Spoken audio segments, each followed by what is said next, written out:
Hey everybody and welcome back. My name is MrCaproni and this is Probability and Statistics. Today we're going to be covering the Empirical Rule, also known as the 68, 95, 99.7 rule. Now, if you are following along for this Prob and Stat course, this is our first real dive into the normal curve and how to use it. Now, this has a ton of real life applications. So the first step we got to do is figure out what's going on, and then we can start talking about how to use this tool. So before we can dive into empirical rule, we do need to take a look back at histograms, because that's what's going to be the base, the foundation of the content we're covering today. So here I have a histogram of men's weight with a sample size of 50. So we've asked 50 guys how much they weigh, and we've put them down into this histogram. As you can notice, the center's at about 180 pounds. So that's going to be the average for these men. Now notice the bin width, the class size here, is about 20 pounds. So I have a wide bar at 20 pounds. Now, why would I choose to make it so wide? Well, when you only have 50 people that you've sampled, if you want your histogram to really show up, a lot of times you'll make those pretty wide so that you have a large amount of people falling into each one of these bars.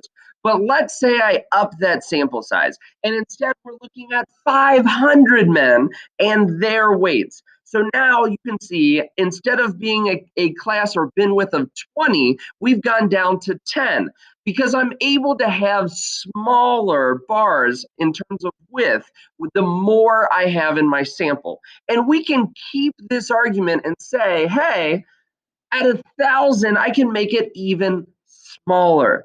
And a lot of times people will keep continuing this trend. And in fact, some of the data that people gather isn't just 1,000, it's tens of thousands, it's hundreds of thousands. So these bars can keep getting skinnier and skinnier and skinnier as we have more and more people to fill them up. So that's the first observation I wanted to make, that these bin widths keep getting smaller and smaller and smaller. The second thing, though, I want to mention is that their shape has always been the same. It's high in the middle, low on the sides. Now, we call that bell-shaped. Another word for it is normal, a normal curve, a normal distribution. And the reason they refer to it as being normal is because a lot of times it's high in the middle, because that is the normal measurement for whatever we're looking at. So in this example, we're looking at men's weight, and we're saying that a normal weight for a male is at 180 pounds. Now, is everyone exactly 180? No, but most people will fall close to that number. And as we get further and further and further away from that number, then you will start to see that less and less people fall in those weight categories. Now, at the end of the day, do we know possible people that fall in the 140, 150 range? Yes, but it's not as often as we see people falling in like the 170 to 190 range, because that's closer to your normal weight. Now, with the normal weight and the idea of this high in the middle, low on the sides, and the fact that our bin widths keep getting smaller and smaller and smaller, people have said, you know what? I'm going to stop drawing the same histogram over and over and over again. Instead, people know the general shape, and I'm going to start just drawing this curve that outlines the histogram that we see here.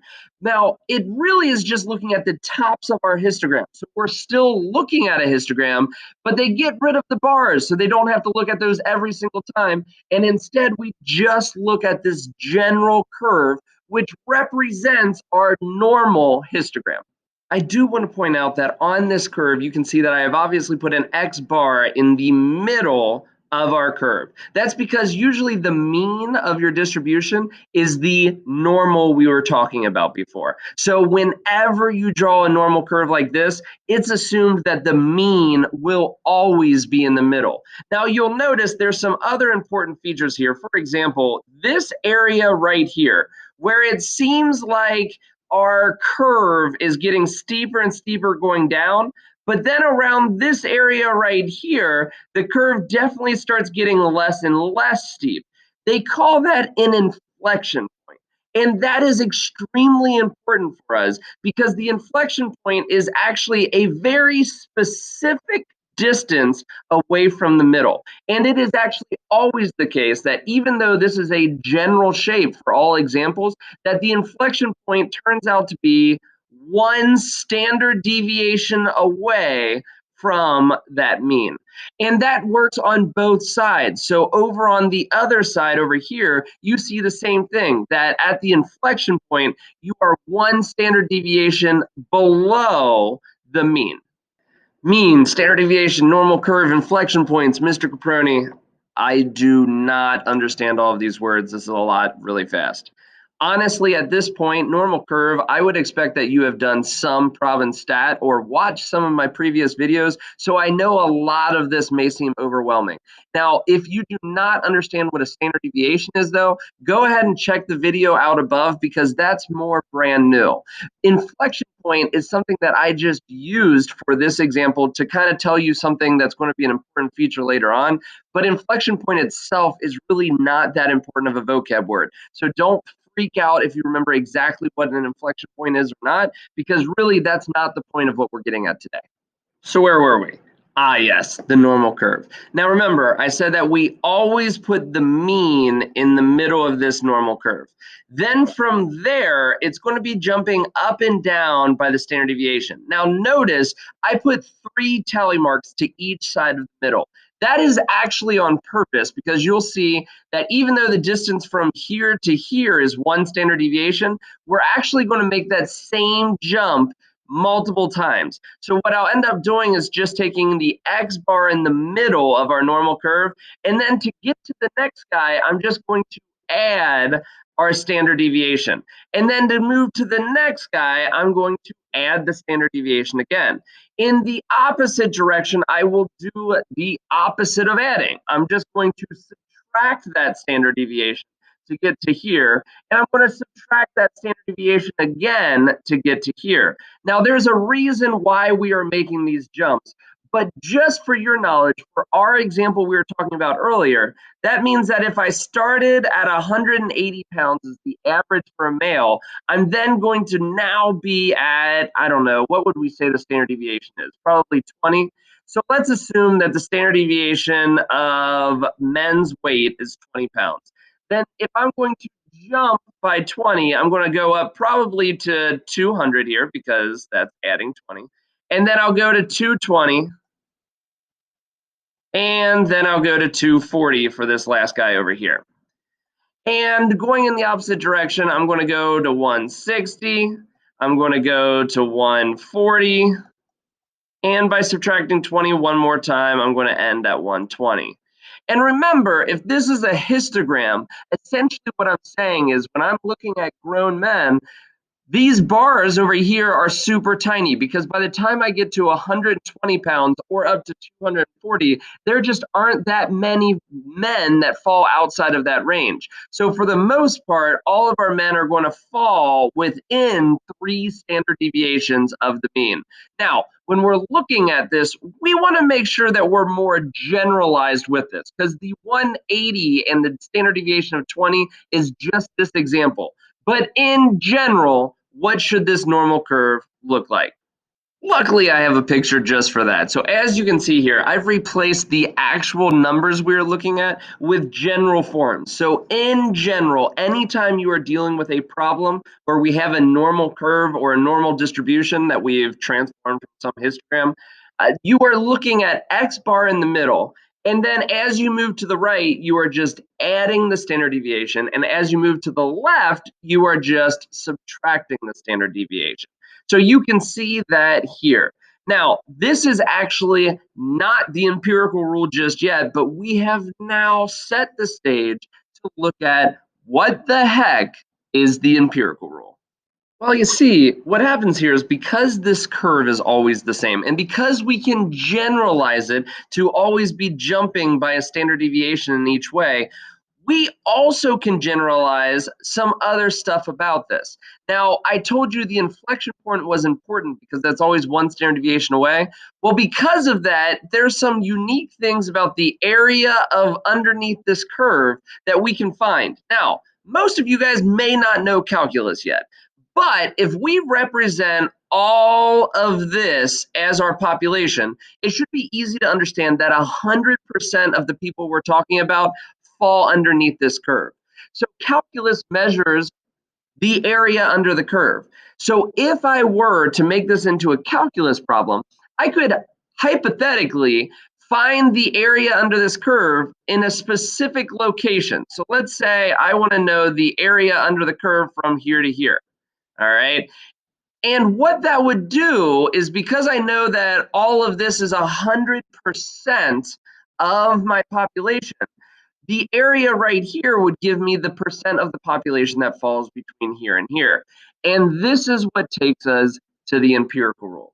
The empirical rule says that in general, if you are dealing with a normal curve and you go one standard deviation in either direction from the mean, that you are actually looking at 68% of the population. Now, what does that mean in an example? Well, if we are looking at our 180 for male weight, and we said that this would be 160 and over here would be 200, it means that if I look at all men, I would expect 68% of those men to weigh somewhere between 160 and 200 pounds, which is a very powerful assumption to make. But wait, it doesn't stop there. We can actually continue this on with the empirical rule, because they have found that 95% of all of your population will fall within 2 standard deviations of the middle. All right. So now we are looking at not just one jump in either direction, but 2. And we know that 95% of all of your population will fall within 2 standard deviations. And to round it off, 99.7% of your population will fall within 3 standard deviations of that middle. And this is the empirical rule that we also refer to as the 68, 95, 99.7 rule. And they call it that because those are the 3 numbers that are our general percents for the population when looking at a normal distribution. But wait, there's more. Because the normal curve is symmetrical, meaning it's the same on both sides, we can actually be more specific with these percents. So instead of saying, hey, what percent of the population falls between here and here, I can start looking at what percent of the population falls just between here and here. And how would I go about doing that? Well, because it's symmetrical, meaning that it's the same on both sides, I can go ahead and split some of these percents I know. For example, if I'm looking at the 68% from here to here, well, if I split that directly in half, I can see that 68 divided by 2 is 34. So really I can say, instead of this whole thing being 68, I can say from here to here is 34, and from here to here is 34. We can actually use that same argument for the 95. I can go ahead and split the 95 in half to see 47.5 for this whole side and 47.5 for all of this. Now, at the same time, if I've already figured out this 34, I can actually just take this 47.5, subtract the 34 to find that 13.5 falls just from here to here. And because that is symmetrical, again, that will be the same over here. So now we know that 34% of our population falls from here to here, and 13.5% of our population will fall from here to here on our general graph. And we can take this a step further with the 99.7 and doing the exact same type of math to find out that 2.35% will fall outside of the 2 standard deviations, but within the 3 standard deviations.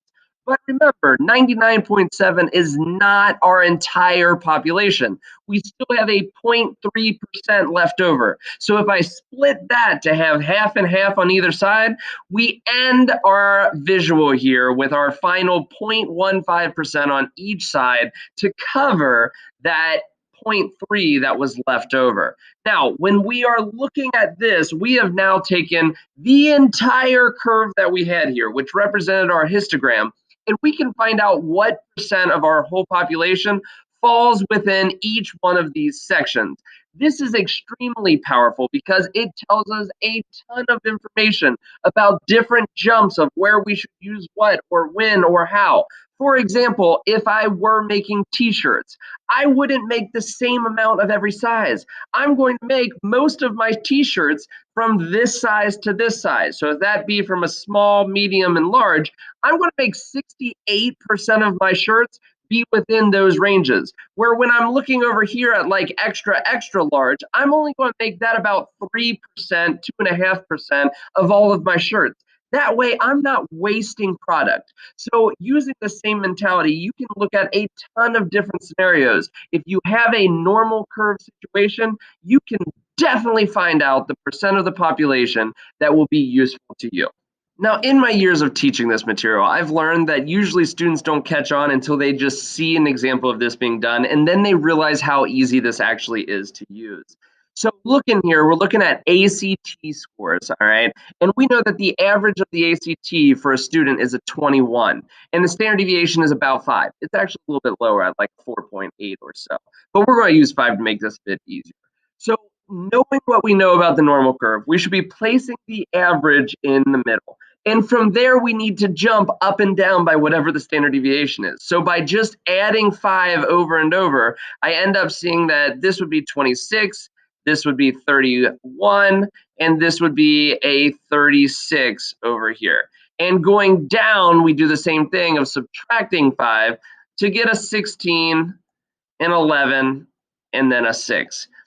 And we actually know from what we just covered by the empirical rule that each one of these chunks will always be the same percents. So this idea of 15, well, 0.15, 2.35, 13.5, 34, 34, 13.5, 2.35, and 0.15 again, those will also transfer to being over here. So if I wanted, I could go ahead and just plug all of those in, but I don't want to take up all of our time doing that. Let's answer these questions. It says about what percent of students score above a 26? So where is the above a 26? Well, that's right here on our curve.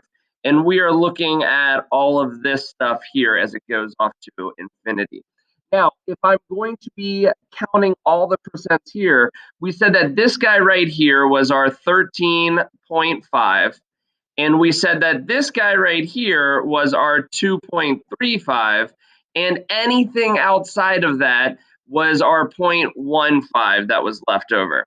If I add the 3 of those together, we get a 16%.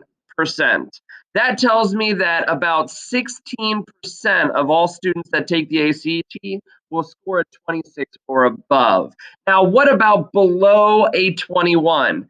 Now, I constantly catch students making a silly mistake here. I could go ahead and plug in 34, 13.5, 2.35, and 0.15 and add all of those together. But why? 21's the middle of my graph. What percent of students are going to be below the middle? 50%. All right, so you don't have to actually do all the work there. But if I did go the long way and add up all of those percents that I just mentioned, that would also give you 50%. Lastly, we are going to be looking at this one down here. What percent scores between a 16 and a 31? Now, this guy is the only one we don't have filled in out of these, so that's another 34. But I would, again, just add up the percents that are falling right here. So 34 plus 34 plus the 13.5. And that's going to end up giving me an 81.5%. So if I wanted to look at this, I would say 81.5% of all students score between a 16 and a 31 on the ACT. So as you can see here, this is an application of the empirical rule. Even though we're not using the 68, 95, 99.7 directly, we are using the other numbers that we got from that formula. So this does fall under the application of the empirical rule. Well, guys, I know that this has been a long one, but I did find it important to make sure we included examples as we went along, because I know that understanding this material without them is very challenging. So thanks for sticking with me. This has been the empirical rule. We've also discussed kind of the formulation of what the normal curve is and where it comes from. So if you liked this video or you learned something new, please help me out by hitting the like button below. And if you want to keep getting videos like this, go ahead and click the subscribe button, and you will see new weekly videos from me popping up all the time. Remember, my name is Daniel Caproni, and this has been Probability and Statistics.